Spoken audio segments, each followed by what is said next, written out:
Hey everyone, I'm going to explain to you exactly why people are choosing a plan in Medicare Supplement over Plan G and exactly all the details that really separate the two. And the most important thing at the end I'm going to explain to you is why the cost savings and what the cost savings is actually paying for in addition to what a Plan G will never cover. Hey, did you realize a Plan N actually has about $30 or $40 a month savings in comparison to the Plan G premium? Medicare supplements have a monthly premium that most of you guys may have been looking into. If you're turning 65, you're coming off an employer-based plan, maybe you're looking at going onto a Medicare supplement because your Medicare Advantage plan has exited the market. Maybe you're tired of the Medicare Advantage plan you've been on and you're looking for this coming fall to come off of that Medicare Advantage plan and go on to a Medicare supplement. I'm going to walk you through exactly why Plan Ns have been a popular choice, but also Plan Gs are a great plan choice. There's just a separation there of cost and what people are doing with this extra money when they enroll into a Plan N, and exactly how can that benefit you when it comes to additional coverage that Medicare supplements or Medicare Part A and Part B does not cover at all. Let's dive into the exact details of what the Plan N does with coverage, and then also what can you do with the additional savings and premium that most seniors don't realize they can do, and then actually can take that money and apply it towards a separate amount of coverage of things that they don't have with the original Medicare or Medicare supplement.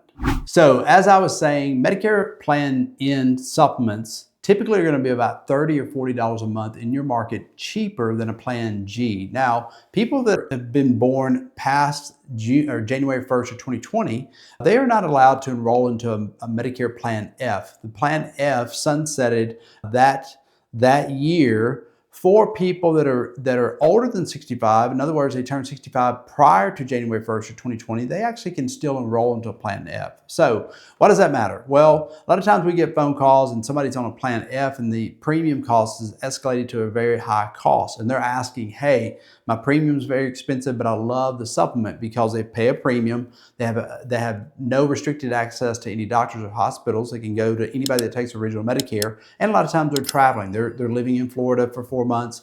They're living here for 4 months. They may have a family in another state or something, and they travel a lot. They want the ability to have flexibility in their coverage. They don't want the restrictions of the networks that Medicare Advantage plans have. But like most of us, we're on a fixed income or a budget, so that higher premium cost can get inflated. And a lot of times they're asking, what can I do? Well, one thing they can do is if they're prior to January 1st of 2020, they can enroll into a new Plan F. And usually if they're healthy and can go through underwriting, they can lower their premium down. And sometimes that can be 20, 30, 40%, or 20 to 30% lower than what they were paying with the carrier. So they're enrolled into this, 5, 6, 7, 8 years have gone past, the premiums continue to increase each year, and they've just looked at lowering that premium by going to a Medicare Plan F, okay? So the other option is they can go to a Plan G. The separator there is the Plan G, they pay a deductible for Part B services.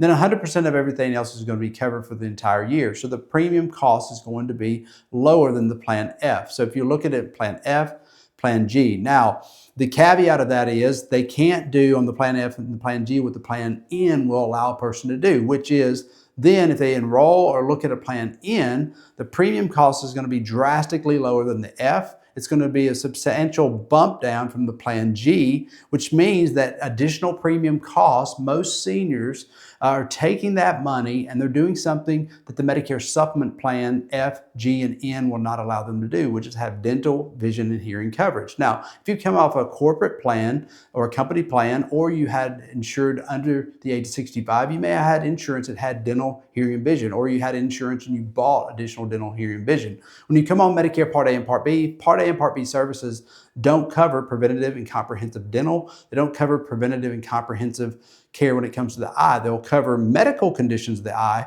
but they're not going to cover a routine eye exam. They're not going to cover eyewear. So a lot of times people will look at coverages like VSP or dental plans as a standalone insurance to, in a sense, ensure the difference of what Medicare is not going to cover, which is not going to cover anything but medical and hospital needs. So the Plan N is a great plan because, one, you have a deductible for a plan, Part B deductible. The person that's going to access care with a Plan N is going to have a small copay going to the doctor, up to a $20 copay, what they consider an excess charge if the doctor charges that. And then the only other thing, if you go to the ER, you're going to have up to a $50 excess charge on the ER. Now we're going to talk about exactly how do you take that money that you save in premium from the F and the G down to the N and invest it back into coverage and care that original Medicare doesn't cover and the Medicare supplements don't cover. I'm going to walk you through those steps here in just a second. So how do you invest that money into a particular plan when it comes to vision and dental? So a couple of things about vision plans. A lot of times vision plans like VSP have national networks. They're very broad plans. They'll cover like routine eye exams. They'll cover things like eyewear allowance and things like that, depending on the level of coverage you choose. VSP has a very broad, so if you're talking about VSP, and I share that them specifically because they probably have one of the most broadest networks and best coverages. Now, there are other coverages for eye, but a lot of times they'll have deductibles, they'll have waiting periods, they'll have all these restrictions in the plan. VSP is a very simple coverage for when it comes to your eye and eyewear. Now, let's talk about dental plans. A little bit different with dental plans. Dental plans, specifically like HMOs. HMOs are great dental plan coverages, but typically in an HMO, they're going to be very restricted networks, but very low premium.